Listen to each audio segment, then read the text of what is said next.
Good morning, good evening, good afternoon, friends of social media. Clear to close, Mortgage Live. We're back. It's another Taco Tuesday. Super excited today. So today's guest is a mystery guest because this is the first time I actually get to meet her. And the reason this came about, and we'll talk about that right now. But first, I'm gonna let her introduce herself to our friends over here on social media. Hello, Rosio Robison with Realty One Group. Yeah. So I was introduced to Rosio through Vens Media. They told me she was a real estate agent, and I was like, well, super cool. I love having agents on the show. But then they started telling me a story about you, and that's the real reason we're here today. So today we are not talking real estate. We might jump into a little bit, because it's a big part of my story too. It is. But the bigger part, the more captivating part was what we're going to talk about now. Yeah. And it's the Rose Fund. Yes. So before we dive into exactly what the Rose Fund is, I think it is important to share a little bit about who I am as a person, because I think that in order for us to really do meaningful work, there really has to be a big why behind it, right? And so just to share a little bit about myself, I'm first-generation American. Okay. My mom immigrated from Sinaloa, Mexico, when she was 14 years old. When she was 14 years old, and she had me at the tender age of 16 years old. I grew up in Maryville, and I of course that immigrant background has really had its challenges many times, so my story really starts from being a single young mother myself. Okay. I too became a young mother at the age of 16. I was a sophomore, junior high school-ish? In high school. Yeah. In high school. And let me tell you, it was a very, very challenging time. Yeah, I can only imagine. So my sister, one of my sisters became pregnant at that age, and 16. 16. So I got to see. I get a observant view, right? Not the everyday struggle, but an observant view of it. So yes, I do. You see the struggle of, not only are you trying to figure who you are as a person and career-wise, but you're also are responsible for this human being. And it's like, okay, you want to go to school, gotta find a sitter. You want to go to work, you have to find a sitter. You have no money. How do you find a sitter? You know, like there's so many obstacles financially, emotionally. At that age, being a single young mother, my family was very supportive, but they're immigrants and they are trying to figure out their lives too. My mom just knew how to work. Yeah. English was like, she didn't speak English. She was a housekeeper, and, it was very humble upbringing with very little. And so now I'm in this situation where I'm a single, mother, and I was depressed. I mean, there was anxiety. There was a lot of like, what am I going to do? Yeah. What am I going to do? And there wasn't a lot of, what there is now with mental health coaching and mental strength and mental, all these avenues you have now, and I'm guesstimating you're about my age. So probably 40. Oh yeah, I'm older. Thanks. No, but there wasn't those avenues that you can just go reach out and go, look, I need some help because I'm dealing with this anxiety. We dealt with it internally with our family, right? And within our culture, you can never show that weakness. You can never show that you have anxiety because there's always it's frowned upon. Yeah, you shake it off. You just keep pushing. Yeah. You just keep going. You just work. You just figure it out. Yeah. My grandparents did, my mother did. It's like we just don't have the time to sit there and really process what we're going through. It's like, no, you're a single mother. Now you got to figure it out. And my parents, like I said, they were very supportive. They did the best. They provided me, a home where I could live, and I didn't have to worry about rent. So that meant that I was able to continue going to school. Yeah. And then, of course, I finished school, and it was like, okay, well, what am I going to do? I knew I could not raise my son in the environment that I was in. Okay. I knew I needed more for both of us. Yeah. And that became like, okay, how am I going to do this? my sister was also a very young mother. I mean, it's unfortunate. It's in our culture. It's in my family. Yeah. It's just, we don't talk about. It just so happened that way. Yeah, we're not great about talking about things. So the good thing for me is that I felt like, okay, my sister, was very supportive. We kind of like helped each other. We became each other's partners. Yeah. But I am telling you, extremely challenging, extremely lonely time because people looked at me crazy. Yeah. Like, they still do. They see me and my 23-year-old son, and they're like, oh, my gosh, is that your son? Like, yeah, it is. Yeah. And I could feel just by people, I would walk with my son holding his hand, and the stares that I would get, and it's like, those hurt. Yeah. And I felt so much shame. Yeah. And I had no money, and I was, just like, I didn't know much. Trying to figure out life. Yeah, trying to figure out life and this judgment. But there were good people, a few good people along the way that showed me, that like, we got you, we'll give you a chance type of thing. And that goes such a long way. It always does. Yeah. Yeah, getting support from friends, family, peers. It's always one of those things, right? We preach about it now. Right now it's called coaching, right? Before it was just like they were there for you. Now, keep in mind, and I know that as times go on, things change, but this was before the internet. Yeah. I didn't have a cell phone. I didn't have a car. I had to take the bus, like public transportation, that thing. Oh, I know. And so, I know. I specifically remember this one time I was about to get onto the bus. I went to Alhambra High School, and I was about to take the bus home to pick up my son from my grandparents' house, and then I was going to go home. And the door opens, and the guy who is American, white, opens the door, and he tries to talk to me in Spanish because he thought that I didn't speak English. Yeah. And I remember feeling like, oh my gosh, I just look lost and confused, and then he opened the door, and I was like, oh, I'm paying or whatever. And he was like, oh, okay, come in type of thing. But I remember that moment of the doors opening. And so all of that to say that it's challenging even back then. I feel like even now it's still challenging with all the resources of the social media and the awareness, because you still have to figure out where do you go. And when you're in that state of, survival, it's still very challenging to be able to see clearly. Yeah. And again, being a single mother and not having the resources, it's a challenging time. Yeah. And That's crazy. So that shaped, and this is my observation, that shaped the beginning of the Rose Fund. It really did, right? Yeah. So that experience, me being a single young mother, really shaped me as a person. Yeah. And I knew that how challenging it was for me, and I knew I had to eventually, at one point, somehow give back. Yeah. I knew I couldn't do it at the time. At that point, I have nothing. I'm just trying to figure out, how am I going to provide for my son so that he doesn't experience the same thing? How am I going to get us out of this? And so for me, the next step was going to college. Yeah.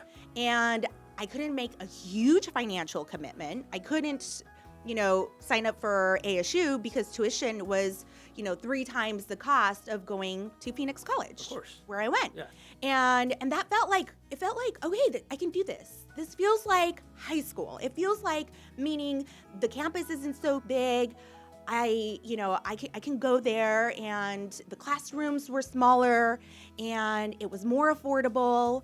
And so I was like, okay, I'm going to do this. The other thing that I have to say is, because I was so ashamed of being a young mother, I couldn't ask for help.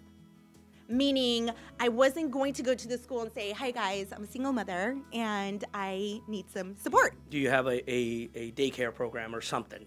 Exactly. Yeah. Exactly. No, and then it was also very limited. They were like, no, this is for students, So, but the cool thing is that I was able to take my son with me to the library and he would sit there with me on the ground while I was on the, working and studying. And so and it was in Phoenix College, which is off of like Thomas. Yeah. And so it felt comfortable to me. Yeah. I felt like, okay, again, it's not so foreign. It's in my neighborhood. It's where I grew up. It's around the corner.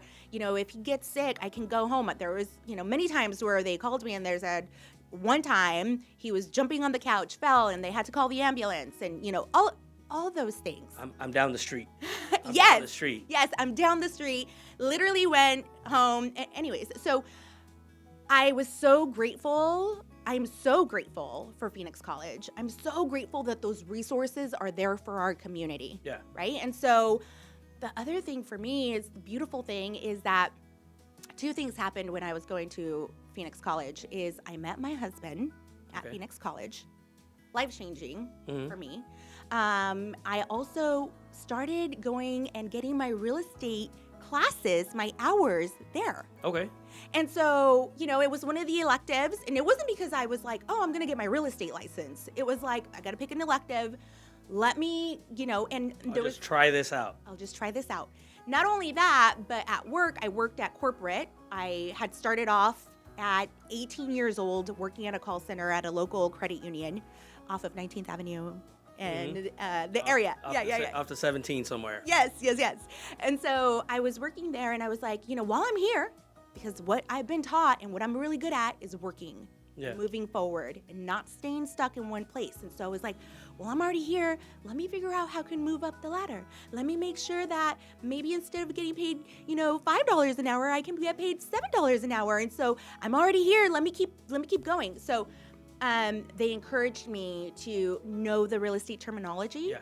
So I was like, oh, well, I'm already at school. I'll just take this real estate, class. And then when I was there, the instructor was a broker. So he, of course, encouraged us to take our exam. Yeah. And then he was like, and then you can come and join for me. Perfect. And so all of that to say that for me, Phoenix College, changed my life. Yeah. Of course, I had to do a lot of the work, right? But I met my husband there, who is absolutely just incredible, supportive, just my, part of the reason why I am who I am. Yeah. Okay. We said no crying. It's okay. It's okay. You're allowed. You're allowed, because this is real. This is the real emotion that people get when something that it's that passionate, right? Yeah. It's that passionate. We, especially people that come from struggle, right? Yeah. They find a reason, and then they find someone who becomes their support system, not only emotionally but physically, right? And then they become this rock for them, right? And it's hard not to get emotional about that person, right? Because they've done so much for you on all facets, right? And I hear you talk, and it's like, man, it reminds me a lot of my growing up, my upbringing, and it's really cool to see how you treasure Phoenix College, that was the stepping stone. Right? You met your husband, life is going in the right direction, right? And then you jumped into the real estate game, and I didn't do any research on you. I don't know how successful you've been in the industry. I really don't know, because when I invite guests to the show, I want them to be themselves. I want them to be genuine. I want them to be authentic to who they are.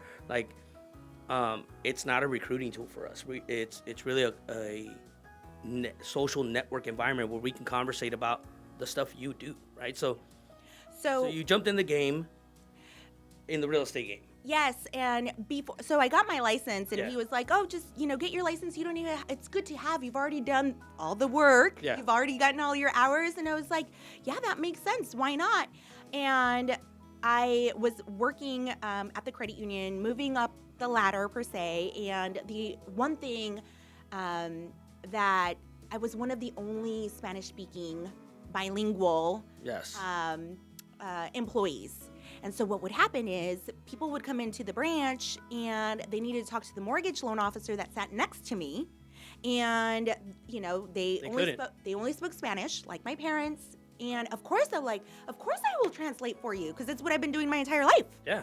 I did it for my parents when they bought their home. I literally was 6 years old, and I was like, oh my gosh, 7, whatever it was. And so, of course, I'm going to help you because and so I'd sit next to the loan officer and I would translate. And she said, Rosio, you would be really great in the loan department. You should consider, moving over to lending. And I was like, you think so? And she was like, yeah. She goes on vacation. I had to fill in for her. And the supervisor manager at the time, she was like, it's no different than taking a loan application for a car. It's like the same thing, except for the asset changes. It goes from a car to a mortgage. Don't worry about it. You'll do great. I'm going to listen into you. And I was like, okay. And so then, of course, I'm, just trying to serve the client, just making sure that they're, and so informed, have everything that they need, that they're, like I take the proper application. And she was like, you did great.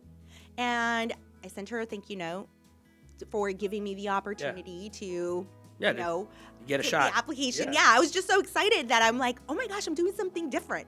And I had been there for years, like 5 years, something like that. And I had been, anyways. So, they ended up they opened up a position, and I was the first bilingual loan officer for the credit union. And I was taking calls from the entire valley. The one thing that I always knew I needed, it wasn't going to work, is that it was e-paper. They were only no FHA. I couldn't help my family and friends. It was, and so I always had to say no to the community. And that just didn't feel good for me because I'm about servicing and helping and my tias and tios and think of my mom. But that is my background when it comes to Phoenix College and just how much it shaped who I am. Yeah. So let's talk the Rose Fund itself because I read 5 seconds of it and all I know, it's a scholarship. So what does it do? Who's it for? What's the the nuts and berries of the Rose Fund? I mean, we know now the background of it. Yep. Now what does the fund do itself? Yeah. So with all of that, it will kind of share with you why I'm so passionate about this scholarship. And the Rose Fund Scholarship supports single young mamas that are going to either Estrella Community College or Phoenix College. Okay. And it's a tuition scholarship, so it will pay for their tuition. Very nice. It pays for either, if they're going part-time, their choice. If they're going part-time, it covers their part-time tuition. If they're going full-time, it covers their full-time tuition. And the whole idea, and when I created the scholarship and I sat down with them, and one, it's a big commitment. You have to commit for a minimum of 3 years. Mm-hmm. And so the other thing is they want to see money coming in consistently. You can't say today, I'm going to create a scholarship, here's $1,000. They'll say, we don't want it. You gotta do a financial commitment that's look, we're gonna do 10 or 12 scholarships or 15 or whatever the amount is. Because it's a big, it's a big school. They want to make sure that, again, when I sat down and created the criteria, I said, I want this to go to single young mamas that are going to college, of course, and there is no, minimum GPA. Because I know that they're already overwhelmed with, just trying to provide. Life. I mean, it's already challenging enough for them emotionally, just there's so much stress. I see this as an opportunity to help them with the financial piece, a small financial piece of it, so that they don't have the burden of having to I need, to pay my utilities, but I also want to sign up for this class. And when you're a young mother, you're limited. Yeah. I am now in the position, and this is the other reason, the scholarship, I created that because I have been so blessed by people trusting me with their real estate needs. And I just feel like once we get to this level of success, it's so important to give back. Because if I feel like God didn't have to bless me with all these things. I had many obstacles. And so the scholarship is giving back for, the things that I was able to overcome. And so that other women know that people in the community are supporting them. Yeah. And really like meaning it. Like I can say like, oh yeah, whatever, you need something. No, I am putting my dollars, my time, my effort, my skill set. Yeah. Everything behind this to support you. And it's a community of people, like not big, no big corporation has made any donations. This is all just from people in the community, from me spreading the word, from me making, of course, donations myself, and spreading the word that we are trying to help young women. There has been one recipient. And this is because I created the scholarship in February of last year. Okay. So fall was the first semester that it was full in place. And they saw that I was doing really good at fundraising for them. At that point, I think we had about $7,000 that have been raised, and so they awarded one young lady. I haven't asked for like permission to disclose her name. Yeah. I eventually will get to that, so that maybe we can share a little bit about her story. Yeah, we'd love to share her story. Yeah, if she felt comfortable. But I met with them again to see, now there's just shy of $14,000. In less than a year, we've raised $14,000. Nice. So this is a call out to our friends, right? We have tons of friends in the mortgage industry and the real estate game. They're always looking for opportunities. This is probably one of the most heartwarming ones that we've had, right? We've had the opportunity to sponsor a couple boxers, do some stuff for the community, like we do Taco Tuesday. So yeah, definitely it's going to be in our wheelhouse to make a commitment to the Rose Fund. Obviously I go back and I look at our books and I look at all our stuff and I go, okay, yeah, we can do it. Right. But this is a call out to all our friends, to make an impact, right? Make an impact in your community, right? Not just talk the talk, right? Like we all do, we all talk the talk and talk all this smack that we do all this for the community. And now this is a prime example of getting to the roots, right? Like breaking the stereotypes of our culture, right? Culturally, we were not taught a lot of things, right? So we learned through making mistakes, right? And so it's super cool that you're doing this. Like, I'm so excited. Like, I get kind of geeky when people start talking about something that's passionate, because I get that passionate about things. And for me, it was so important that we gave back, that I gave back in a way where it's like, not like, I get nothing I get so much. My heart is filled with joy and just happiness to know that we're helping someone in a small way, but that we'll feel it in a great way. But it's so important that we give back with expecting nothing in return. And the other thing, two things, is that the scholarship, all of these funds are going directly to the school. So when you make a donation, you go to the website. I know you'll put up the link. You go to the website, you go to make the donation. I don't touch that money. All of it, every single dollar that is donated goes directly to the school, 100% tax deductible. Okay. You get your email receipt, and it's that easy. And the other thing that I would encourage everyone is that there is no such thing as too small of a gift. If someone can only say like, hey, I can only do $10, make that $10 donation and make it a recurring monthly donation. Because, like when I started, investing at a young age, I started with $25 a paycheck. Yeah. And that was because it's like, I have no money, but I can do $25 a paycheck. Like, I can do that. We spent it at Starbucks. Yeah. Well, mine was Subway. Like, it was like, we really need a Subway. Anyways, are we good on time? No, yeah, we are. Yeah, okay. No, we got time. There's always time, especially when something means something. So that's the heart of the show. The heart of the show is let people express themselves in their space. Yeah. So no, we are always like, yeah, man, like you could talk for hours if AJ lets us. I don't know, but I know AJ gets hungry, so I had to feed AJ. Because then he like, that's like the one thing I get to torture him with when he films is like he gets to like stare at the tacos and then like smell them for like the 20, 30 minutes that we're talking, or 40 minutes, whatever it is. But yeah, it's such a great story. Like, I don't know why you haven't told it more often. Not once. This is because normally, so again, this is very much like we're just getting started, right? Like,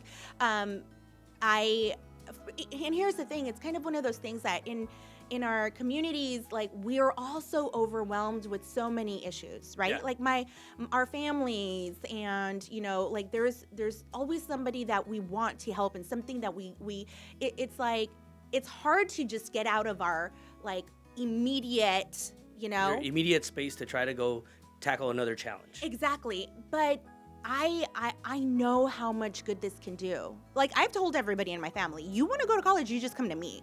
But you have to do the work. You have to sign up for the classes. Yeah. You enroll, and then I'll reimburse you. And this is for people that are already wanting to do the work themselves, right? Like, they're already signing up, they're already moving forward, and then guess what? We get to, bless them with providing that financial support for their tuition. And so, I'm done kind of like focusing or having to wait for somebody else to fix it for us, like for our governor, and for like, no, I'm just gonna do it. And here, guys, like, this is a great opportunity to serve our community, the people in our lives. And the other thing too is that the more we help the women in our lives, or the women in our communities, overcome this obstacle, because statistics show that single teen mothers, they are going to live in poverty for the rest of their life. The odds against that, they're stacked. Yes. They're stacked. They're huge. They're huge. And that's why for me, it's like, oh my gosh, like, I've been so lucky. I'm so blessed. And yes, I did the work, and it was extremely challenging. And I had my parents that like gave me a roof over my head. You broke the narrative. And now I can help somebody else. And I invite everyone to consider just, whatever they can, going to the website. And if you can't make a donation today, sign up to receive notifications, because the way I've been able to fundraise is I've had a couple of events already. Okay. And they're fun and light events. And, you just make a donation if you're, whatever you feel called to, and we go from there. And like I said, I just strongly encourage, like, $5, $10, $20, whatever you can. But also, like, just hit that recurring donation so that you can be a part of, like, the movement and just supporting people in our communities. Yeah. I mean, we're down. We like it. We love it. So to all our friends, this is your call out. Again, reach out to the Rose Fund. Like, and I tell my friends, I'm calling them out, because this is something that's it's super impactful in our community, right? It breaks stereotypes. It breaks narratives of what you can and can't do, right? So, we're big on community. We love it. We love community. So now, because you're our guest, the official time has come, and you get to be our guest judge. So today's tacos, this is the first time we've had a taco truck. And I'm excited, and I'm scared, and I don't know why. So this is from Tacos Al Cien. And they're all the way, like, in South Phoenix, like 2438, like South 7th Ave. They're, like, in the neighborhoods, right? So I was like, man, if she's coming, like, I didn't even know what kind of tacos to get. Like, I didn't even ask if you were, like, vegan or anything. And I was like, dang. I was like, no. So I got a little bit of everything. So there's some pastor there. And I'm going to crack these open so AJ can get a look at these things. These are from, like, a taco truck. Like, it's funny. Their Facebook page has, like, just a little, like, truck. So you get to pick which one you want. I'm going to go the safe route with asada. Okay. Carne asada, you can never go wrong, right? Well, maybe you can. Maybe you can. I don't know. We'll I don't see. know. So you get to try them out, because if they're poisoned, then I get to come back. That's how we do it on the show. and if they're not, then then I try them.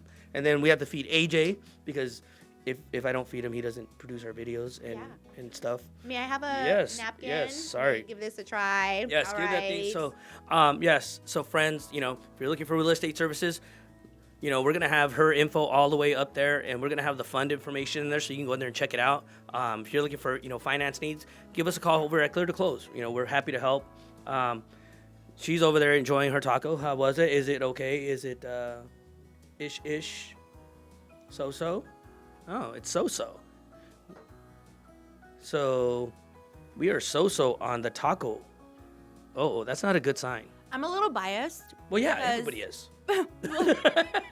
Because, I mean, like, our parents. Yeah. And so, It's really hard to like nail the perfect taco, but this is good. This is good. Like, would you drive from the West Valley to South Phoenix to try these? No. But if you were in the area, would you be like, hey, they're there? So there is a taco shop that I will go out of my way for to get those tacos, and that's the only one that I wouldn't drive for these. Okay. No, and that's the honest truth. That's what we want. We want an honest review of the tacos. They're gonna hate me. No, they're not. No, they're not. Like Rosio who? Yeah, no.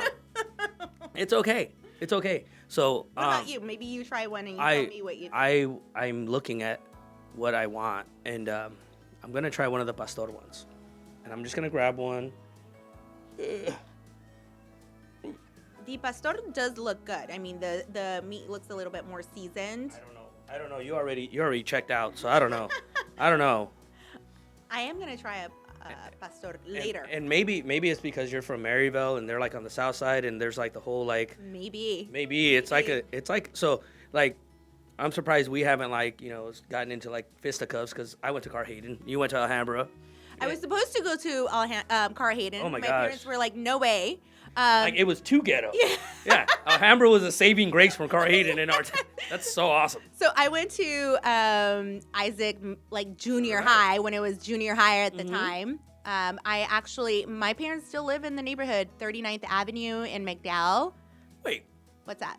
Well, you're younger than me, yeah. So I was How old out are of you? Isaac. I'm 43, gonna be 44. Oh, barely. Okay. Yeah, so I missed you by a couple years at Isaac. That's funny. Yeah. I grew up right there on 41st and McDowell. Okay. When we moved up. Yeah, exactly. Okay. Yeah. So we were like the first Mexican family to come in, and then everybody left. They're like, they're here. No. And we could probably have this conversation probably about 4 hours on this show. And it's always fun to meet people that made it out of the hood, right? That made it out of the neighborhoods, became successful, and now they're giving back. So I cannot thank you enough for coming on our show. Like, I'm so excited for you and the Rose Fund. Like I'm going to go, now I get to go download all the stuff and like share it on my social media, because she has no choice. So we can do our part, right? So to engage the community on your behalf, right? So, and then we'll be looking at our books, and if we can financially make a commitment to the Rose Fund, we will definitely do that too. And So I'm always looking for ways to team up, and we're just getting started. Mm-hmm. That is my biggest thing, is that we are just getting started. This is a commitment that I've made long term. I'm not one of those people that like start something and then, so this is what I plan to do for, the rest of my life. Yeah, I want to give back to single young women, and, and really to make a difference in the community. It's up to us. Like, nobody else is going to come and save us. Yeah, nobody else is coming. Like, they don't, so we have to do the work ourselves. And that's what I'm excited for. I am so grateful to, like, it's like when you're going through things, you're like, oh my God, like, why? Why is this happening to me? There was many, many times I would go to St. Gregory's. St. Gregory's Church. St. Gregory's Church, my son, I sent him there. I paid for his tuition because I couldn't ask for a discount, because I couldn't be the young, so I was paying for his tuition. I was paying for my tuition. But, there was a day where I broke down and I literally went to church and I was just bawling to God. Yeah. Because I was like, I don't know if I can do this. I was just remembering that, because this was like, 20 years ago.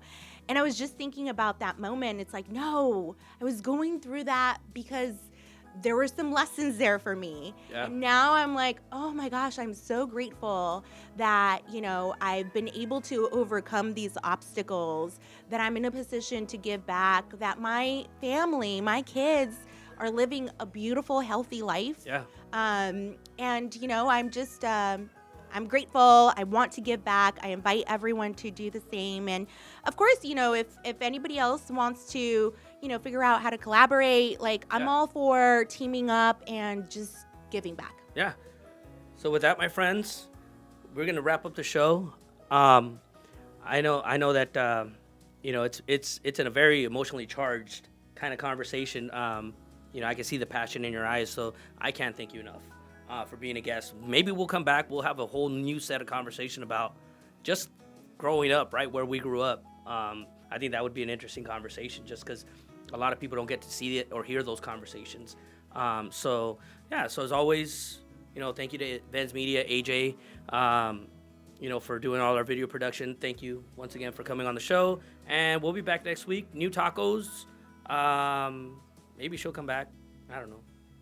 We'll find out. I would love to. Thank you so much for having me. We'll see you guys next week.